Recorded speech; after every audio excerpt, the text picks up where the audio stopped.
Mening oxirgi marta o'qigan kitobim bu Yuxaning Yashamoq nomli kitobi. Assalomu alaykum. Alaykum assalom. Oxirgi o'qigan adabiyotingiz? Hop, oxirgi o'qigan adabiyotim turli yo'nalishlarda kitob o'qiyman. O'zbek adabiyotidan o'qigan oxirgi kitobim Abduqayim Yo'ldoshev Poinkare hikoyasi bo'ldi. Jahon adabiyotidan Mazaxchini o'ldirish harperli va biznes va psixologiya kitoblardan tavsiya qilaman hammaga. So'z savol orqali savol beraman. Marta o'qigan kitobim Cho'lponning Kecha va kunduz romani edi. Hozirda men O'tkir Hoshimovning Tushda kechgan umrlar romanini o'qimoqchiman.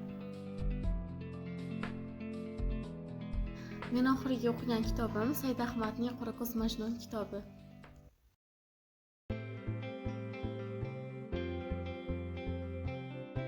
Oxirgi o'qigan adabiyotim o'tgan hafta tugatdik. Poinkare degan bilan Tafakkur degan asar tugatdik. Poinkare Ahadqayum Yo'ldoshev degan shoir asarlari. Odatda bir oyda kamida bitta kitob o'qishga harakat qilaman. Biz jamoamiz bilan shuni doim amaliy sifatida yo'lga qo'ydik. Har oyda bittadan kamida kitob o'qib, bir o'zdan muhokama qilamiz.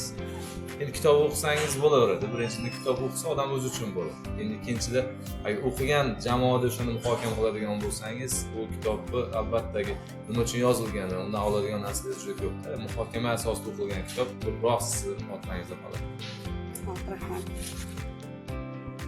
Mening oxirgi marta o'qigan kitobim O'tkir Hoshimning Kechkasi.